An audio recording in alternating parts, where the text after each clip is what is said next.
네, 안녕하세요. 아마존 웹 서비스 파트너 SA 이경수입니다. 이 시간은 마켓플레이스 관련돼서 설명을 드릴 예정이고요. 근데 걱정되는 게 가장 졸리실 시간이라 가지고 조금만 더 참아주시면 제 시간 끝나고 난 다음에 20분의 휴식 시간이 있습니다. 네, 한번 진행해 보도록 하겠습니다. 클라우드, 퍼블릭 클라우드가 나오고 난 다음에 여러 가지 개념들이 사실은 나왔는데요. 그 중에 아까 앞 시간에도 잠시 언급됐지만은 인프라스트럭처 애저 코드라는 개념이 나왔습니다. 기존의 물리적인 인프라스트럭처가 코드로 핸들할 수 있는 가상화된 API로 가상화된 시스템을 API로 핸들할 수 있는 그런 것으로 바뀌었다라는 내용이죠. 그게 아까 보셨던 뭐 클라우드 포메이션 템플릿 같은 것도 나오게 되고요. 그 개념이 사실은 더 확장되면은 데브옵스 같이 기존의 오퍼레이션 물리적으로 뭔가를 해야 되는 운영 업무가 개발자가 코드로 핸들할 수 있는 범위까지 들어왔다라는 개념도 나오게 되고요. 소프트웨어를 전달하는 측면에서도 앞 시간 설명을 드렸겠지만 획기적인 변화가 사실은 클라우드 상에서 일어나게 됩니다. 스마트폰이 처음 나왔을 때 스마트폰에 이제 제조사가 깔아주는 어플리케이션들이 있죠. 그 외에 그 스마트폰을 선택해서 쓸 때 앱스토어를 가지고 외부에 있는 수많은 어플리케이션들을 손쉽게 클릭 몇 번만으로 내 스마트폰에 깔아서 썼었습니다.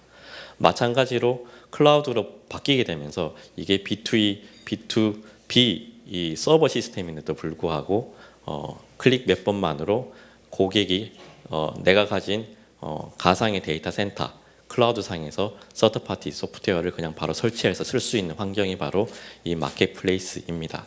퍼블릭 클라우드가 가지고 있는 마켓플레이스 중에 AWS 마켓플레이스가 가장 많은 그리고 많은 대규모의 솔루션들을 가지고 있는데요. 지금 이제 1,400개의 솔루션 파트너 그리고 4,800개가 넘는 제품들이 등록되어 있고요.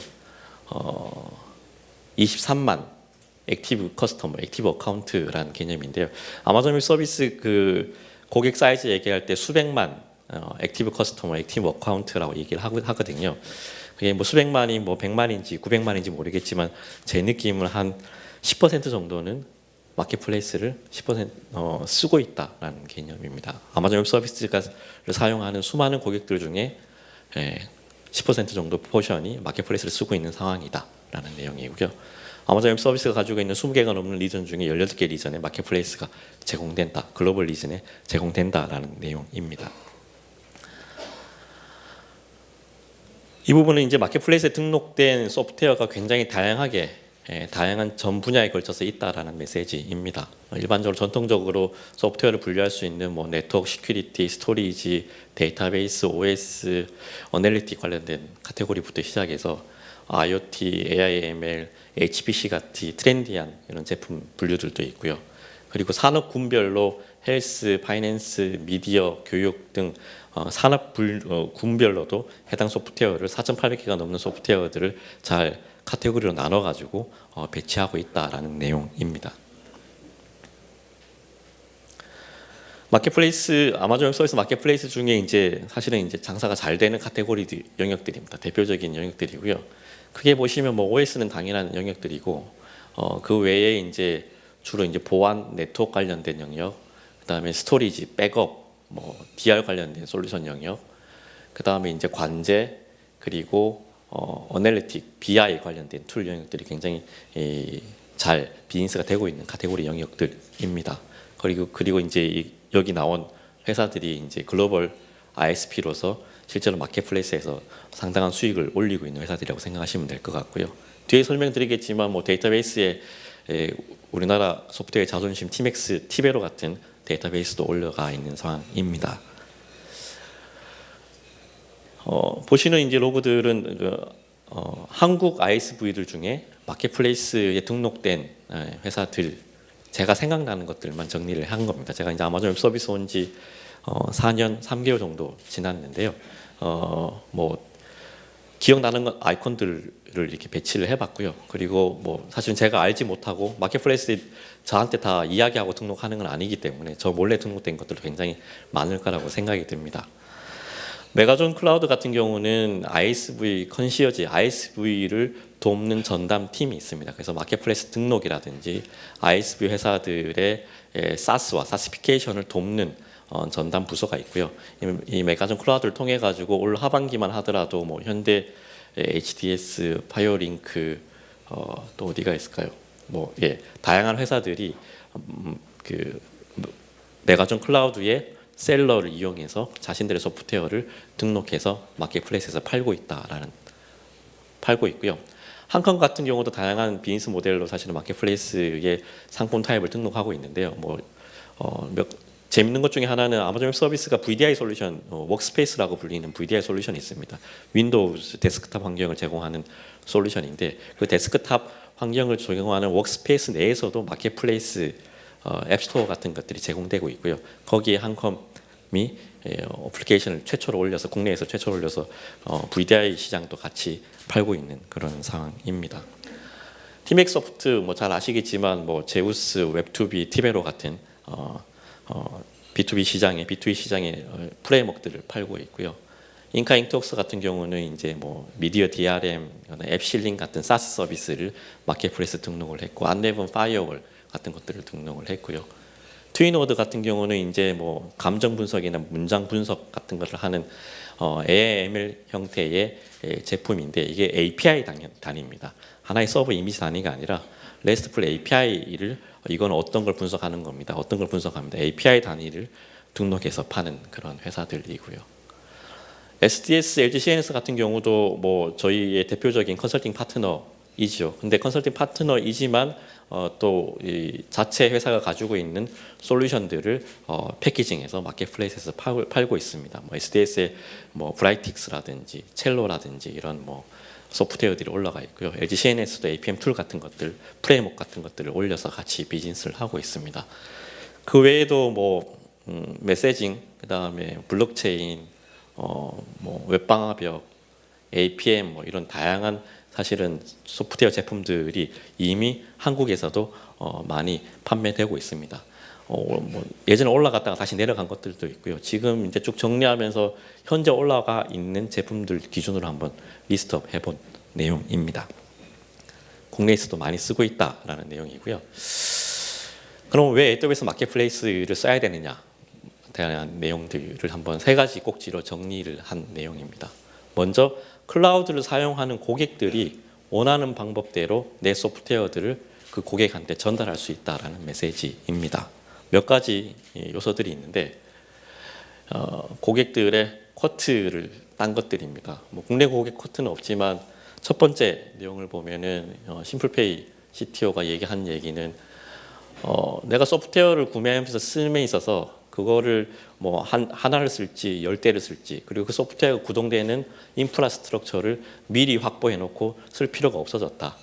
아마존 웹 서비스가 얘기하는 말 그대로 쓴 만큼 내는 페이 에즈 유고 모델이기 때문에 마치 인프라뿐만 아니라 서드파티 솔루션도 미리 사놓고 미리 그 서드파티 솔루션을 위한 인프라스트럭처 투자 없이 필요할 때만 바로 끌어서 쓸 수 있었다라는 내용이고요.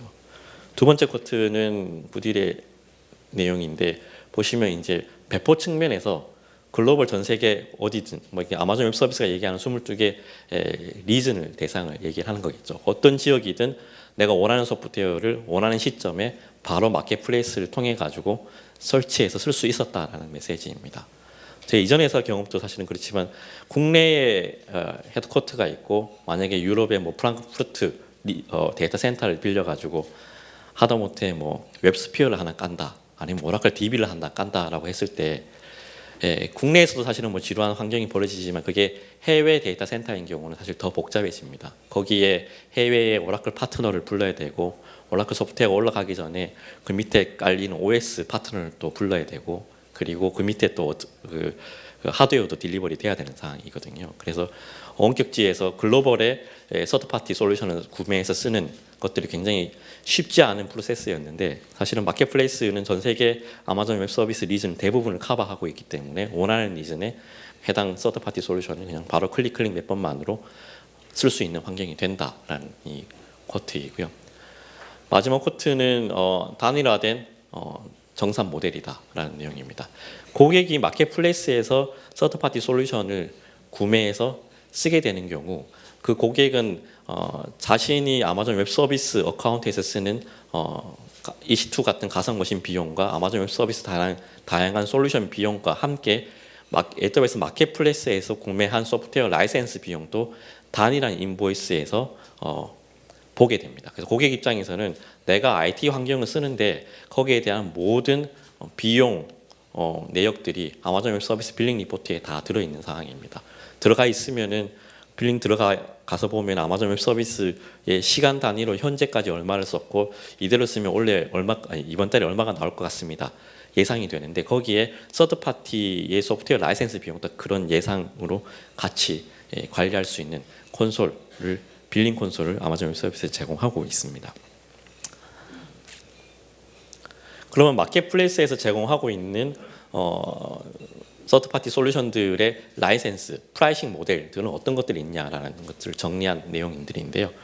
첫 번째는 프리 트라이얼, 정확하게는 프리와 트라이얼이 나눠집니다. 아예 그냥 공짜로 등록할 수 있는 제품이 있고요. 아니면 프리 트라이얼은 내 제품을 15일 동안만 무료로 제공하고 그 다음 15일이 지난 시점부터는 뭐 시간 단위로 과금할래. 그래서 얼마 동안을 무료로 가져갈 수 있는 게 이제 프리 트라이얼 모델이고요.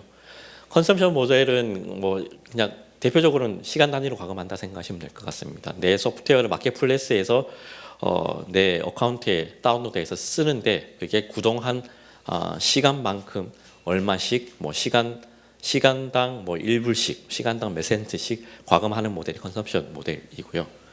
그 다음에 먼슬리 뭐 내 소프트웨어를 서드파티 소프트웨어를 쓰든 안 쓰든 간에 일단 하게 되면은 한 달 동안 얼마를 내야 된다. 이얼리는 애뉴얼리는 결국은 1년 동안은 무조건 쓰든 안 쓰든 얼마를 내야 된다라는 비용 모델입니다. 이 두 모델은 컨섬션 모델과 같이 결합될 수 있는데요. 뭐 쓰든 안 쓰든 먼슬리 얼마 100불을 내야 되고 그리고 쓰게 되면은 시간당 컨섬션 모델 기반으로 다시 시간당 1불씩 더 내야 돼. 이런 조합된 프라이싱 모델도 같이 제공하고 있습니다. 그 다음에 이제 다들 ISV 분들이 특이하게 생각하는 것 중에 하나가 BIOL 모델, Bring Your Own License 모델입니다. 이 모델 같은 경우는 아마존 웹 서비스의 마켓플레이스가 하는 역할은 해당 서드파티 ISV의 소프트웨어 바이너리를 구매한 고객의 AWS 어카운트 내에 디플로이까지 다 해줍니다. 그래서 그 해당 제품을 마켓플레이스에 다 전시해주고 고객이 그걸 선택해서 디플로 하게 되면 고객은 이제 그 소프트웨어를 쓰려고 웹콘솔 같은 데 접속을 하겠죠.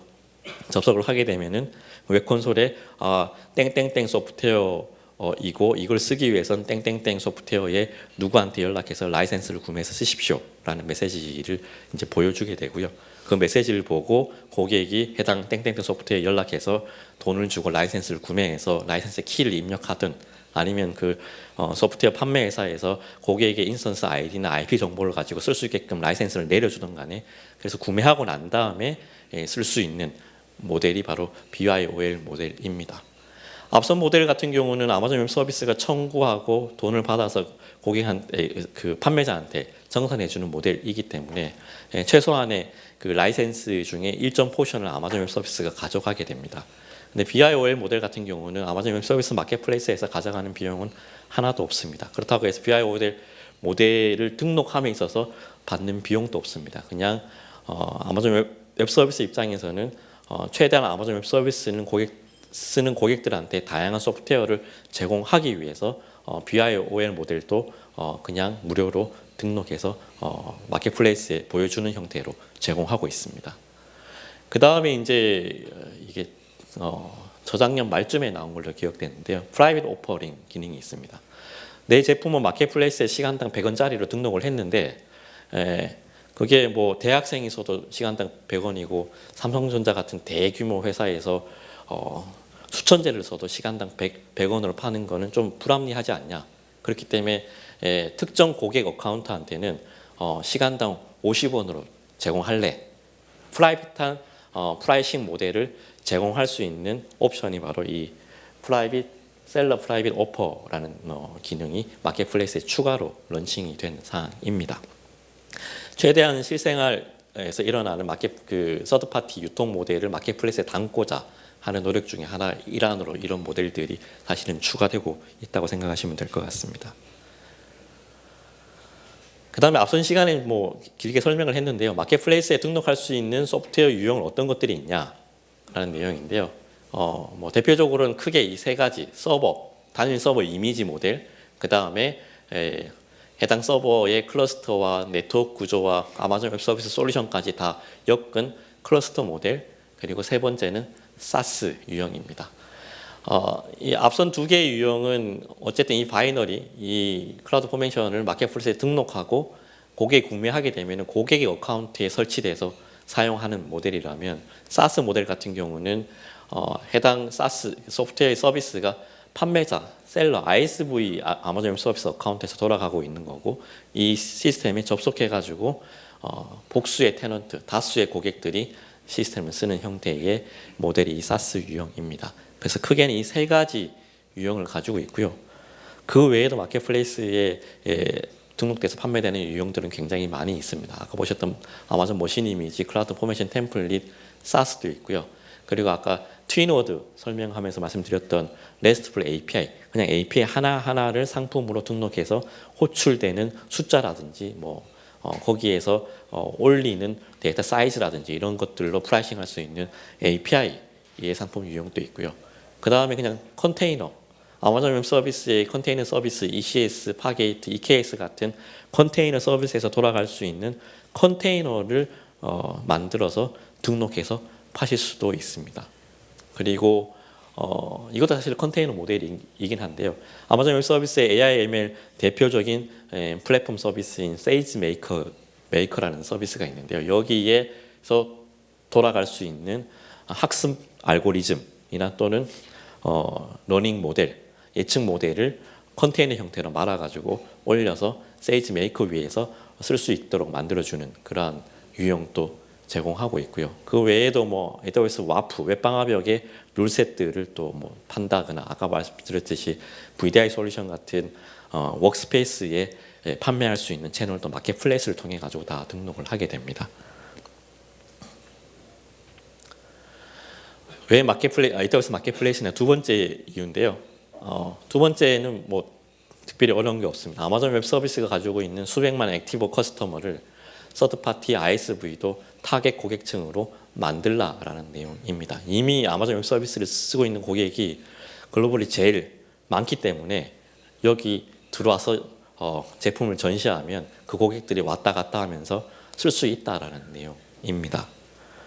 강남 흰세계 백화점에 제품을 입점해서 파는 게 그 많은 수수료를 내서 강남 흰세계에 입점하는 게 가장 많은 사람들이 가가지고 가장 돈 많은 사람들이 돈을 쓰는 게 강남 흰세계 백화점이잖아요. 마찬가지로 가장 많은 B2B, B2E 솔루션들을 서버 솔루션들을 살 수 있는 고객들이 있는 곳이 바로 아마존 웹 서비스이고요. 거기에 마켓플레이스에 입점한다는 내용은 그 중에 일원으로 그 고객들이 마켓플레이스를 통해 가지고 내 제품을 그 고객들한테 노출시킬 수 있는 기회들이 사실은 있다라는 내용입니다.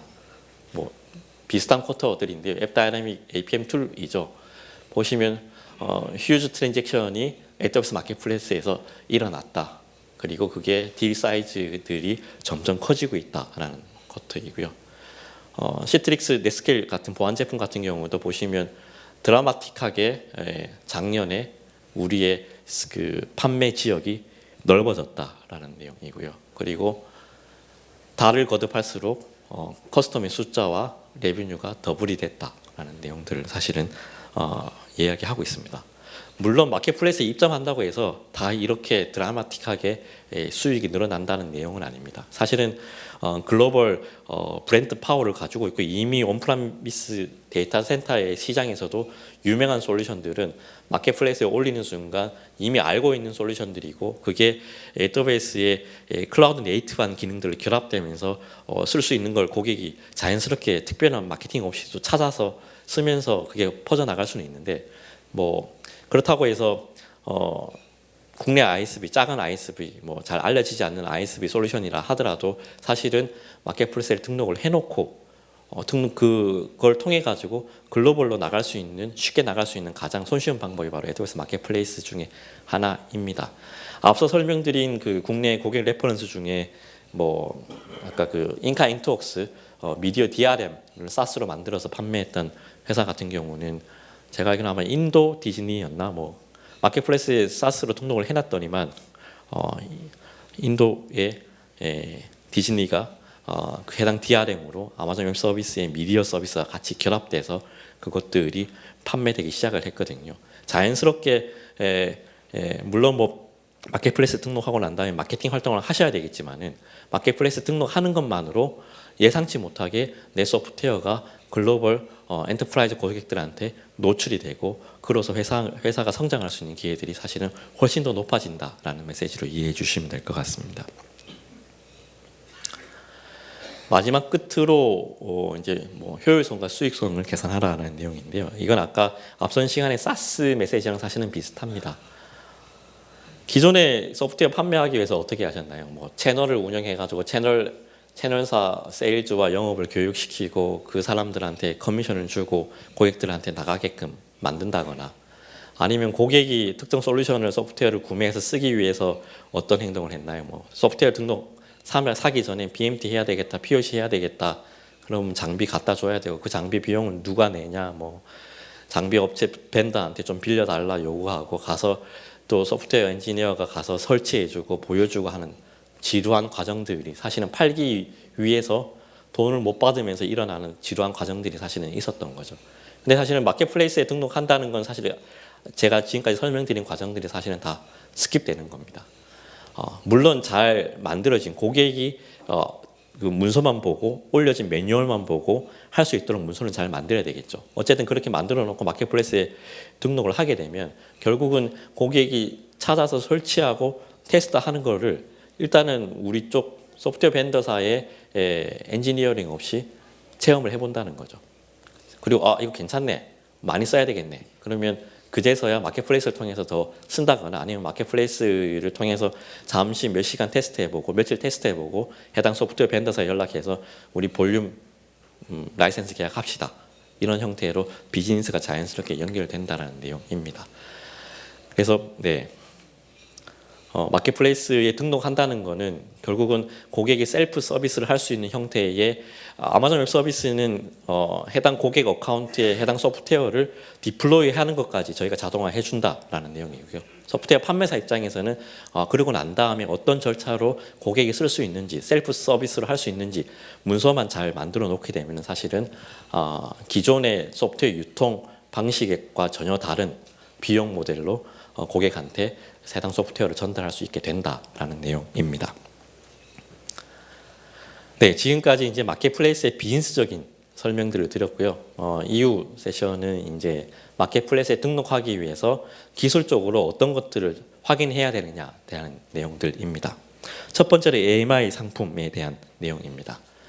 단일 서버 이미지 같은 경우는 내가 판매하는 소프트웨어가 그냥 서버 단위로 판매할 수 있는 모델이면 큰 문제가 없습니다. 뭐 파이어월이라든지 스위치라든지 이런 것들은 그냥 서버 단위로 설치해서 트래픽을 그쪽으로 흘려주기만 하면 되는 모델이기 때문에 큰 문제가 없는데 내가 판매하는 소프트웨어가 고객이 설치하는 소프트웨어 스택 중에 하나의 구성 요소로 에이전트, 컴포넌트 형태로 판매되는 거다. 근데 이걸 그러면 어떻게 이 에이전트를 고객한테 판매할 수 있지? 라는 퀘스천을 가지게 됩니다. 아마존 웹 서비스에서 제공할 수 있는 건 서버 이미지인데 이런 모델인 경우는 보통은 이 에이전트를 관리하고 배포하는 매니저 서버를 AMI 형태로 만들어서 등록해서 팔게 되고요. 이 매니저 서버에서 구매한 라이센스만큼 에이전트 숫자를 설치할 수 있도록 가이드를 한다거나 에이전트를 설치할 수 있는 스크립트를 내려줘서 설치를 유도한다거나 하는 형태로 이 매니저 서버를 서버 이미지로 만들어서 판매한다. 그리고 고객들은 이 매니저 서버 접속해서 에이전트도 다운로드 받고 설치 스크립트도 다운로드 받아서 설치할 수 있는 형태로 디자인을 많이들 하십니다. 그래서 굳이 판매하고자 하는 소프트웨어 바이너리가 서버 이미지가 아닌 그냥 바이너리 작은 어플리케이션 모듈이라 할지라도 이런 형태로 구성할 수 있다라고 이해하시면 될 것 같고요. 그러면 이제 마켓플레이스에 AMI 상품을 등록할 때 어떤 것들을 체크하느냐? 뭐 첫 번째 당연한 내용입니다. 그냥 뭐 제품도 아닌데 테스트로 올릴 수는 없다는 내용입니다. 그 마켓플레이스 등록하는 심사 과정에서 이게 제품이구나, 이거를 쓰면은 이런 것들이 아마존 웹 서비스 고객들한테 해결이 되는 것들이구나라는 상품성을 반드시 가지고 있어야 된다라는 게 첫 번째이고요. 두 번째는 AMI 상품이니까 당연히 상품 패키징을 AMI 형태로 만들게 됩니다. 내 제품을 먼저 아마존 웹 서비스의 서울 리전의 EC2 위에 원하는 OS 위에 소프트웨어 스택들을 다 올리고 난 다음에 그렇게 만들어진 서버를 이렇게 인스턴스 선택해서 크리에이트 이미지에서 만들게 되면 그 서버에 설치된 것들이 이미지 형태로 딱 띄게 됩니다. 그래서 이게 이 만들어진 AMI를 마켓플레이스에 등록해서 판다라고 생각하시면 되고요.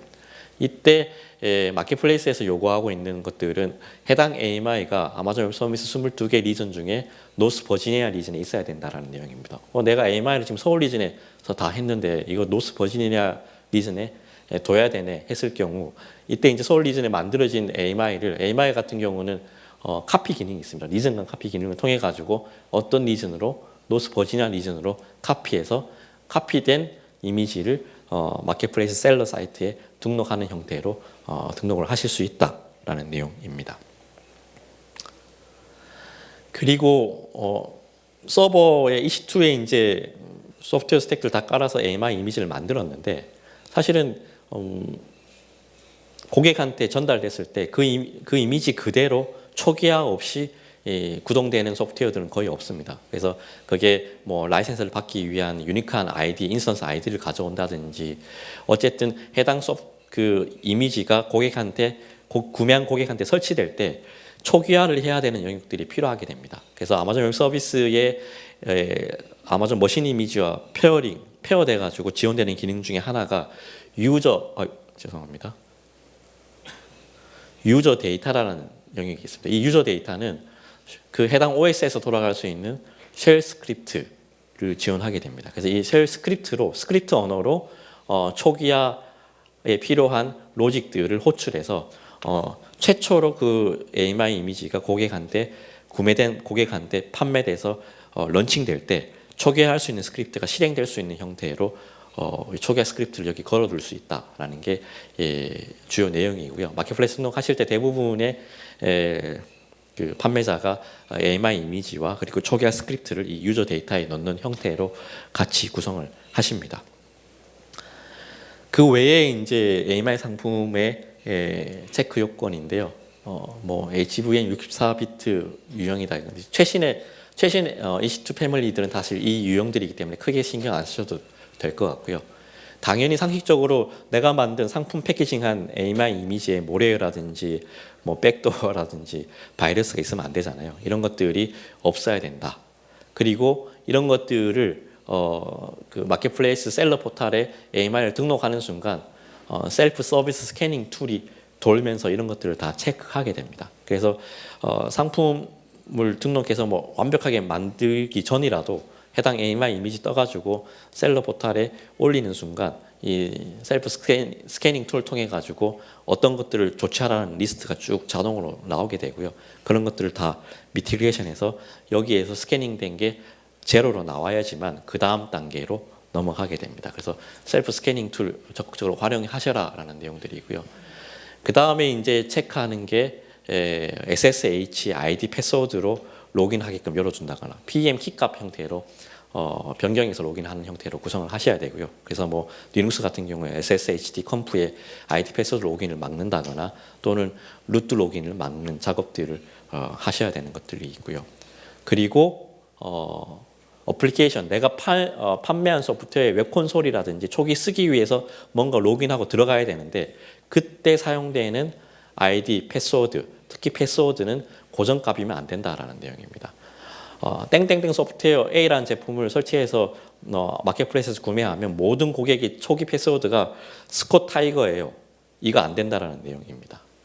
그냥 아이디는 고정일 수도 있지만 패스워드는 계속 예측 불가능한 값으로 다이내믹하게 바뀌어야 된다는 게 이 룰이 있습니다.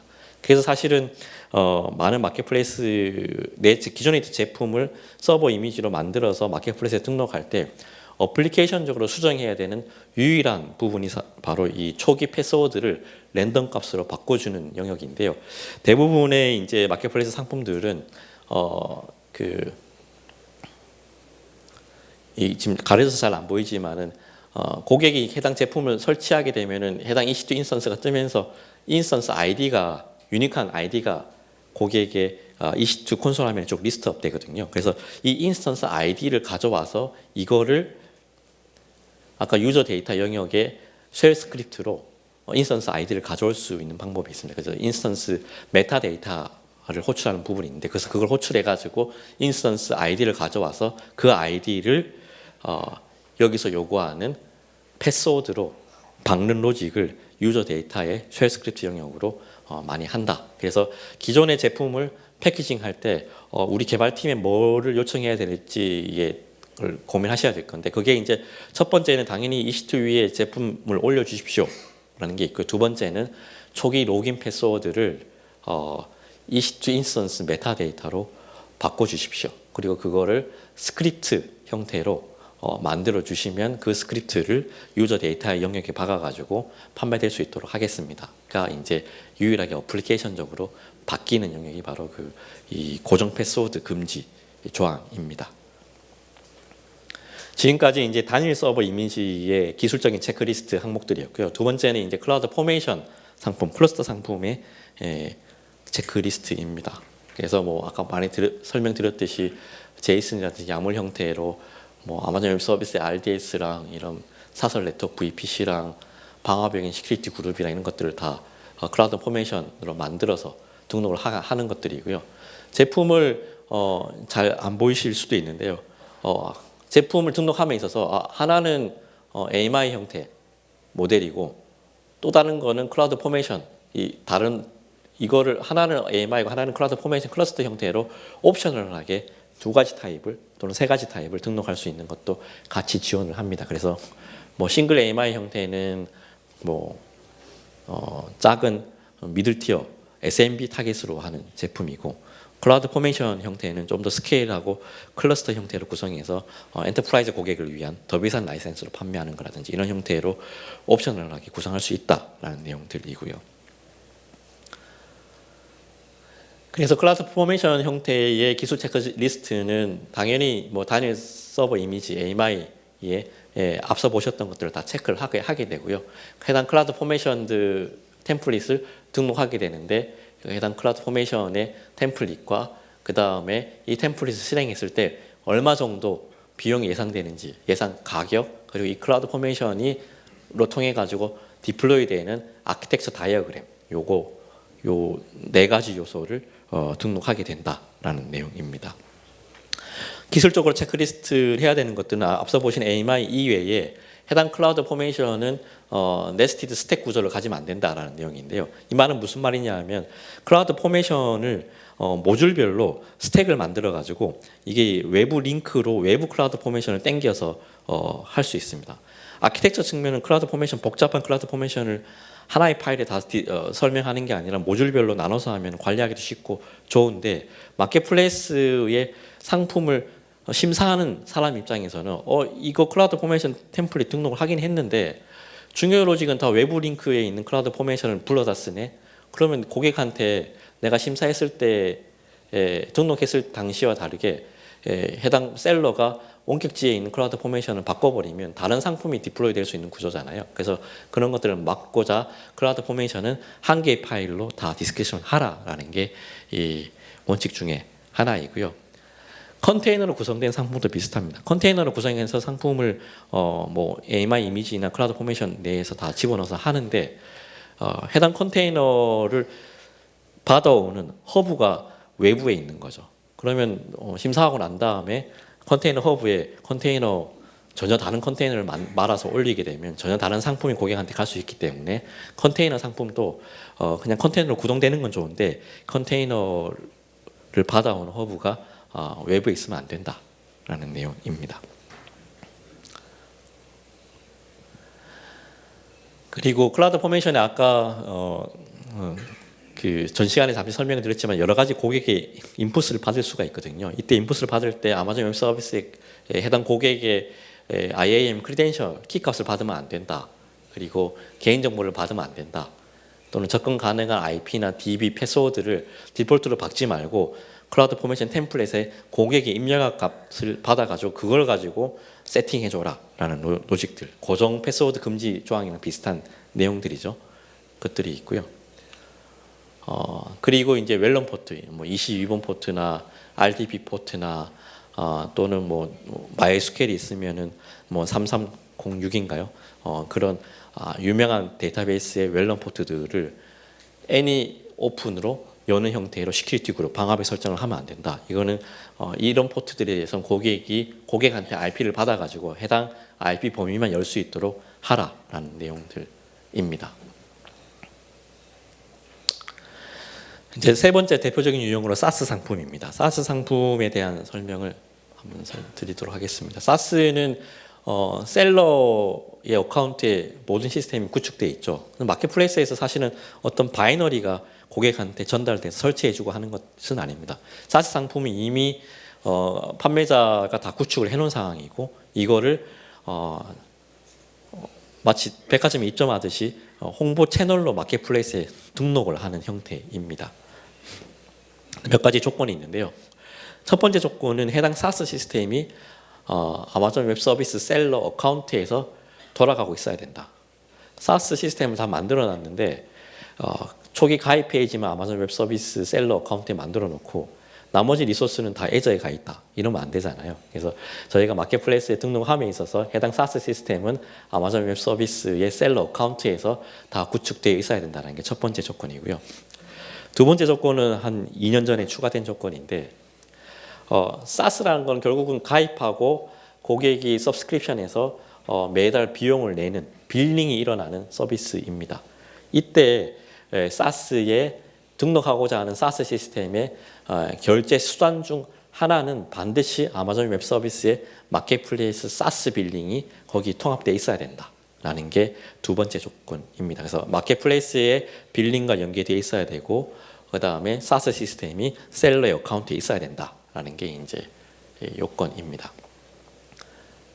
실제로 사용 시나리오는 고객이 마켓플레이스에서 SaaS를 조회하고 그리고 난 다음에 구매하겠다. 마켓플레이스 누르게 되면은 축하한다. 너 땡땡땡 소프트웨어 SaaS 시스템 이제 구매하는 걸로 넘어갈 거다. 거기 가서 가입하고 쓰면 된다. 안내문 들고 거기에 동의를 하는 순간 실제 셀러가 구축한 SaaS 시스템의 가입 화면으로 리다이렉션 되는 그러한 유형입니다.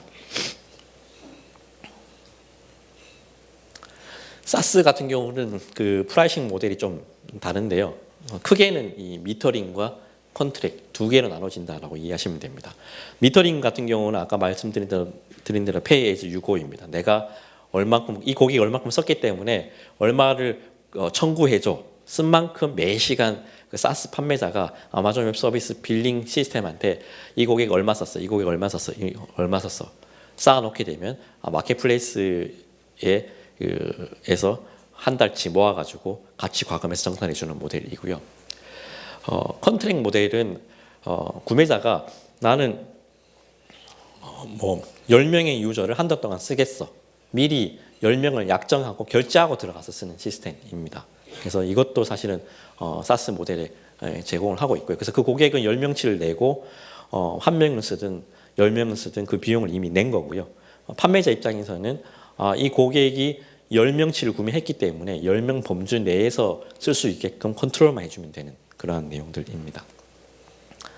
그래서 미터링 서비스 같은 경우는 그 빌링 API 중에 미터링 서비스 API 10개가 넘는 언어로 제공되고 있고요. 미터링 서비스 API를 통해서 통합하면 된다라는 내용들이고요. 뭐 다양한 유저 수, 호스트 숫자, 다양한 형태의 프라이싱 유닛을 가질 수 있다라는 내용입니다. 사실은 이제 SaaS의 빌링 연계의 가장 중요한 장표가 이 장표이고요. 이것만 이해하시면 사실은 SaaS 빌링을 다 이해하셨다고 생각하시면 될 것 같습니다. 아마존 웹 서비스 마켓플레이스 영역이고요. SaaS 셀러 시스템 영역입니다. 고객이 아까 보셨듯이 마켓플레이스에서 어떤 SaaS 제품을 구매하겠다라고 선택하는 순간 판매자의 SaaS 시스템으로 리다이렉트 됩니다. 이때 리다이렉트 될 때 그냥 넘어가는 게 아니라 HTTP 포스트 데이터에 토큰을 하나 붙여서 넘어가게 되고요. 그 토큰을 사스 시스템에 사용자 가입 화면에서 토큰을 당연히 포스트 데이터에서 가져오겠죠. 그걸 가지고 그 받아온 토큰을 저희가 제공하는 API 중에 리저브 커스터머라는 API의 토큰을 인풋 값으로 인풋 파라미터로 넣어서 호출하게 되면 이 API의 리턴 값으로 이런 커스터머 아이디가 이 상품을 구매하려고 했어. 이 두 개의 아웃풋을 리턴 밸류를 사스 시스템에 던져주게 되고요. 그렇게 되면은 사스 시스템에서는 이 프로덕트 코드가 내 사스 프로덕트 코드가 맞구나. 그리고 이 고객 아이디를 임시로 일단 저장해 놓고 그 고객의 해당 사스 시스템에 사인업 정보를 다 듭니다. 땡땡땡 회사의 이경수이고 대표 이메일이 얼마고 뭐 지불 수단은 뭐고 이런 것들 다 하고 난 다음에 사인업 누를 때 그 정보 플러스 전달받은 커스터머 아이디, 아마존 웹서비스 마켓플레이스 전달한 아이디를 같이 저장을 해놓게 되고요. 그 이후부터는 아마존 웹서비스에 이 아이디가 얼마를 썼어 라고 계속 미터링 API를 호출하는 형태의 통합입니다. 그래서 이게 이제 이렇게 가입하고 난 다음에 미터링 서비스 API 중에 배치 미터 유시지라는 API를 가지고 1시간 단위로 호출하면 된다. 먼저 커스터머 아이디, 그 다음에 어떤 뭐 서버 데이터 유닛으로 이걸 몇 개 썼다, 얼마 기준으로 이거를 인풋 파라미터에 호출하게 되면은 마켓플레이스가 저장해놨다가 과금해준다라는 걸로 이해하시면 될 것 같습니다. 컨트랙 서비스는 비슷하고요. 뭐 다 같은데 미리 구매하고 들어와서 쓰는 서비스이잖아요. 그래서 뭐 이 프라이싱 모델 유닛들은 사실은 뭐 비슷하게 멀티 티어로 유지할 수 있다라는 것들이고요. 가입하는 화면 또 플로도 동일합니다. 미터링 서비스랑 동일한데 단지 차이점은 이 미터링 서비스 같은 경우는 매 시간 얼마나 썼다 알려줬었어야 되는데 컨트랙 서비스 같은 경우는 이 고객이 우리 리소스를 얼마나 쓰려고 한다 하는 시점에 get entitlement API를 호출하게 됩니다. 내 상품 사스 상품 코드는 이거고 고객 커스터머 아이디는 이거야. 이걸 호출하게 되면은 그 리턴 값으로 그 고객은 지금 어드민 유저라는 것들을 5개 언제까지 쓸 수 있는 걸 구매했어. 또 그 고객은 어드민 유저뿐만 아니라 뭐 리드 온리 유저도 언제까지 얼마나 쓸 수 있는 걸 구매했어. 그 자격 구매한 자격에 대해서 저희가 리턴을 해주게 되고 이걸 가지고 해당 시스템을 쓸 수 있다 없다를 판단해주는 형태로 제공해주는 게 사스 빌링의 컨트랙 모델입니다. 지금까지 설명드린 비인수적인 내용들이나 그리고 그 기술적인 내용들은 사실은 AWS 마켓플레이스 다큐멘테이션에 다 정리된 것들을 요약한 내용들이고요. 실제 이 URL에 들어가시면은 많은 내용들이 스텝 바이 스텝으로 상세하게 기술되어 있습니다. 그래서 이걸 가지고 여러분들이 마켓플레이스에 등록과 시스템적인 API 연동까지 가능합니다. 제가 이 시간 이후도 이 뒤에 바로 문 열고 나가시면 마켓플레이스 부스가 따로 있습니다. 그래서 궁금한 사항이 있으시면은 찾아오시면 설명을 드리도록 하겠습니다. 장시간 들어주셔서 감사합니다.